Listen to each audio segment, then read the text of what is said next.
On October 7th, 2024, I boarded a plane to Las Vegas to attend my first Olympia week. Having been producing content around bodybuilding for a little over 2 years now, I anxiously planned my week with anticipation for each event that the promoters were putting on. From the Amateur Olympia to the Meet the Olympians event and the expo and prejudging, I couldn't wait to experience it all. Between meeting Chris Cormier for the first time and sitting in on a session with him and Breon Ainsley, with plans to meet other pros, that week for me was absolutely jam-packed.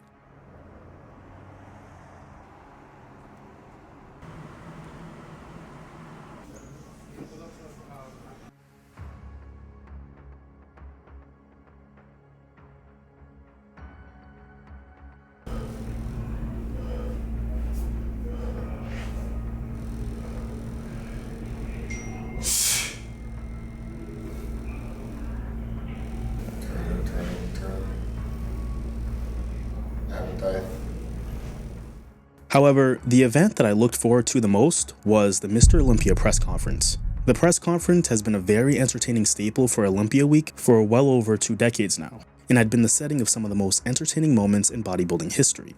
Without the Olympia press conference, we would have never gotten Ronnie Coleman versus everyone in 2001. I didn't complain when I got 6, 1997. I didn't complain when I got 9th. The moral to the story is, why complain?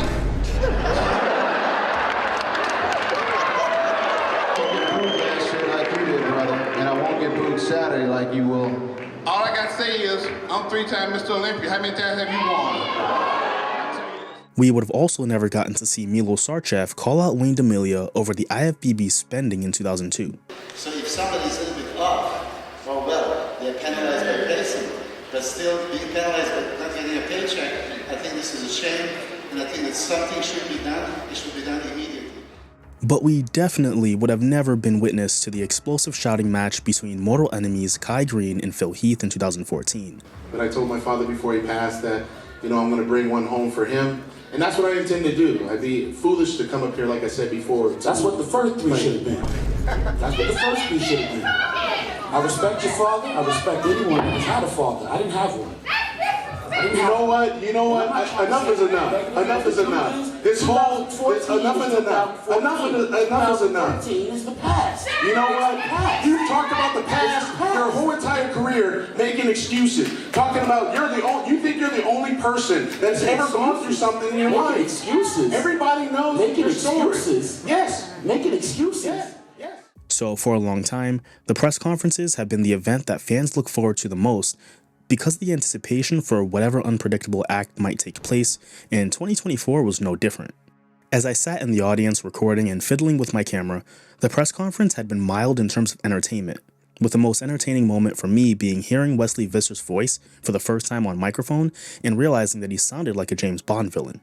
You yourself said that you will beat Chris Bumstead this year. Well, what I said is I'm going to give him the toughest battle he's had since doing the Olympia so far. But it was while I was fiddling with my camera that Samson Dauda was speaking, and I heard him say something that caused the crowd to go nuts. And that was when I realized that this was it.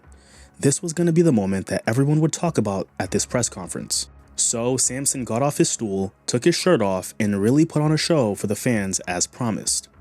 As impressive as Samson looked, and as surreal as it was to see how much he improved since the last time I saw him, Samson's physique was not the first thing that I noticed. The first thing I noticed was Derek Lunsford, specifically Derek's reaction. You see, while Hadi, Andrew, and everyone else laughed and nervously avoided looking at Samson, Derek was locked in, focused on him, fixated almost. He wouldn't look anywhere else. And at this point, I couldn't help but fixate on Derek fixating on Samson. Sure, Samson was huge. We all knew that. And what he would present to the stage on Friday night at the prejudging was sure to be spectacular. But what was Derek thinking? And what was that look? Was it nerves, angst, or a combination of the two? Either way, there was one element in that facial expression that did bleed through behind the stoic exterior he tried to maintain. The slightest hint of concern. He had competed against Samson a year prior and spent countless hours with him backstage between prejudging and finals, so if there was anyone that would be able to accurately measure his progress heading into the 2024 Olympia, it was Derek.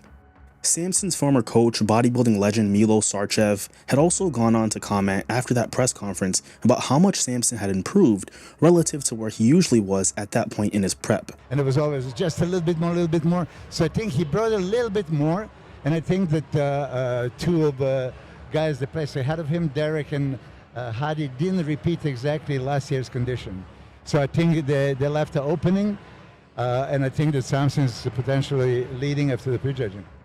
All signs were pointing to Samson making some big waves, and it felt like this might be his year. So when that Friday night prejudging came around, and Samson came in clearly improved and looked dominant standing next to the two, I finally understood Derek's reaction. He expected this. While the rest of the world may have been a little bit shocked by what Samson was able to bring, the moment he took that shirt off at the press conference, Derek had already realized that his title was going to be in danger. So when the finals rolled around and Samson came back even better, there wasn't any doubt as to who was going to be crowned the Mr. Olympia, no matter how much shuffling around the judges did to try to confuse the fans. But with the crowning of Samson as the new Olympia champion, he continues this historic level of parity in bodybuilding. The last dominant champion the art had seen was Phil Heath in 2017, with his title being taken from him the following year. And while it seemed that Sean Roden would carry that torch, he faced some legal battles that would effectively shelve his career for the next 3 years, with fans anxiously awaiting a return that seemed less and less likely as time went on, leaving a massive power vacuum in the IFBB, the aftermath of which sent the federation in a direction that was completely unpredictable, especially with his sudden death in 2021. Since Phil Heath lost his title, there have been 6 distinct Mr. Olympia champions, including Samson, a streak which now surpasses that of the early 80s when Arnold came back from one last win, where he shook the federation and then left for good. After 1980, there were 4 different champions to succeed Arnold, including Lee Haney, who went on to win 8 straight, creating a chain of dominant champions who transferred power to the other for the next 24 years before Dexter Jackson broke the chain in 2008, only for the cycle to start again. Now, as for the post-Phil Heath era, Brandon Curry went on to succeed Sean Roden in 2019 while the federation was still trying to find the new face of the Open. But when he was dethroned in 2020 by Big Ramy, it seemed like they had finally found that face. And after his second consecutive win in 2021, it really looked like Ramy might become the new standout gatekeeper, before completely falling off a cliff in historic fashion and hasn't seemed to recover since.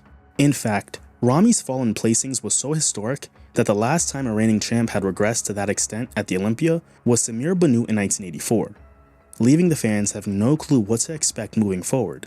And with the judges awarding the title to someone new every year since, there hasn't been a way for anybody to predict or even come close to determining who would win on a year-to-year basis. Hell, a lot of pros and analysts didn't even have Derek Lunsford cracking the top 5 in his Open debut. So yeah, anybody's guess is as good as mine, which, while exciting for the fans, also left us missing that dominant presence that historically has always existed in bodybuilding.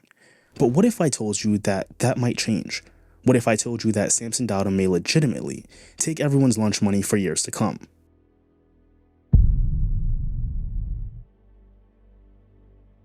Standing at 5'11", Samson combines classic lines with modern mass, and the 2024 Olympia's outcome suggests that not just Samson, but other tall athletes like Andrew Jack and Hunter Labrada may dominate the pro bodybuilding landscape, subsequently putting an end to the short king era in bodybuilding. And if Samson can maintain that hunger, may just reintroduce bodybuilding to a standout gatekeeper. Because while I was at the athletes meeting getting footage, there was an announcement that turned out to be a legitimate game changer. A game changer which may be the reason why I think bodybuilding might change for the long haul if the judges remain consistent in enforcing it. So Tyler Mannion, son of IFBB president Jim Mannion, announced at the athletes meeting that competitors were no longer allowed to step outside of their box on the stage or move past the line. And this rule was significant. For those who may not understand why, let me explain. Historically, there had never been any rules against stepping over the line, or a precedent set to deter it. So line stepping had become a sort of soft skill in bodybuilding you had to master to give yourself a leg up on the competition, especially if you were a shorter competitor. Because for those who may not be familiar, the closer you can get to the edge of the stage, the greater the illusion of mass you can present to the judges, who are sitting right below. If you could subtly inch your way closer without being too overt, you have mastered the art of line stepping. and the judges had always given competitors the leeway to do this up until a certain point. Think selling a flop in basketball. Is it sportsmanlike? Not really. But is it illegal? No, it's not. So while Big Steve would try to keep the competitors in check over the years, it was never truly cracked down on until 2024. And if you understand the concept of illusion in bodybuilding, you understood exactly why this was going to be bad news for the likes of Derek Lunsford and Hadi Choopan, and any other short competitor. They consequently found themselves on the most equal plane possible for comparisons, unable to move closer to the judges to appear larger than they really were, meaning they were going to get compared directly to the taller competitors who naturally dwarfed them. As a result, Samson's height and proportionate physique shined in the comparisons, and when you add on his impressive conditioning, made it a clear and decisive victory for the Lion. Interestingly enough, he matches Ronnie Coleman and Lee Haney at 5'11" as the second tallest Olympia champions in history, behind Arnold at 6'2". In fact, Samson is the tallest Olympia champion since Ronnie Coleman, who went on to win 8 straight, in an era of habitual line steppers who failed to overshadow him, which reminded me of a very obvious fact. For decades now, the gatekeepers of the Sandow Trophy were tall, or at least above average height champions with monumental frames, while the shorter competitors like Franco, Chris Dickerson, Samir Banu, and Dexter Jackson were few and far between. The reality is that bodybuilding is and has always been a discipline that favors the big man. So shorter champions had to be twice as good and almost undeniable, which Derek and Hadi were for those 2 consecutive years in which they won.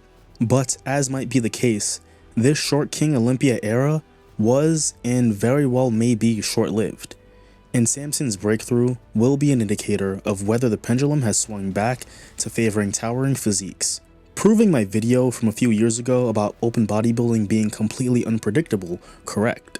And in that video, I highlighted a very important point, maybe the most key point, about why there's so much parity in today's pro bodybuilding landscape. And it ultimately comes down to this new, barely defined era. There was a bronze era pioneered by Eugene Sandow in the late 1800s, then came the silver era highlighted by Steve Reeves in the 1940s and 50s. Then came the golden era, half of which was dominated by Arnold through the 60s and 70s and in 1980, and then the other half dominated by Lee Haney from 1984 to 1991. That was until the Mass Monster era that started in the 1990s.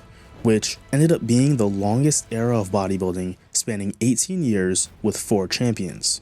Then came the 2010s, most of which was dominated by Phil Heath, having been what I would argue was the only champion of that era, spanning 7 years, because the shift in judging criteria at the end of the 2010s quickly paved the way for the Massthetics era, favoring physiques that were balanced all around and not over-relying on mass. And maybe, just maybe, that's the reason why we've been seeing the title change hands so much.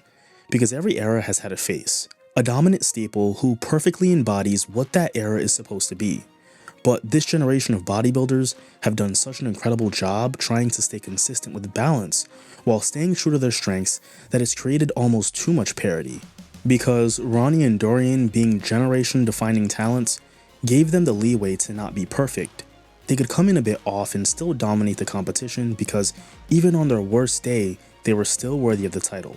But there hasn't been a distinct champion within the last 6 years that has had that quality, which could be the reason why the title has changed hands so much. The cream of the crop each individually meets the criteria of what this new era of bodybuilding is, almost too well. Because it's so difficult to peak perfectly at the same time every year, the margin for error is incredibly slim, having to make sure that you are exceptional in all aspects. And I'm very confident that Samson can change that, because he has the same qualities that every other title holder in this Massthetics era has had, but with more polish, more refinement, and definitely more size. When you examine his rise through the ranks, he was always a guy who clearly had a lot of potential, as is the case for 99% of pro bodybuilders, until they actually realize it. But when he outmuscled Big Ramy in 2022, he proved that it was only a matter of time. When he stood toe-to-toe with Hadi Choopan and Derek Lunsford in 2023, he further solidified that. And while a lot of people were reluctant to say it, he was one condition package away from separating himself entirely, which he clearly accomplished at the 2024 Mr. Olympia. So when you take a step back and think about it as it currently stands, Who better represents this new generation of bodybuilding than him? What other mass monster walks around at 300 pounds and can hit a vacuum like a classic competitor? I'm not sure that I can name another one. Samson is undoubtedly a one of one in this generation of bodybuilding, and with a new rule being implemented that basically nerfs the short kings, so long as Samson keeps improving, it'll take a hell of a lot of effort from the rest of the competition to try to take him down. I stood in a room with him and Andrew Jack, and when people say that they look like Mr. Olympia, they're not lying.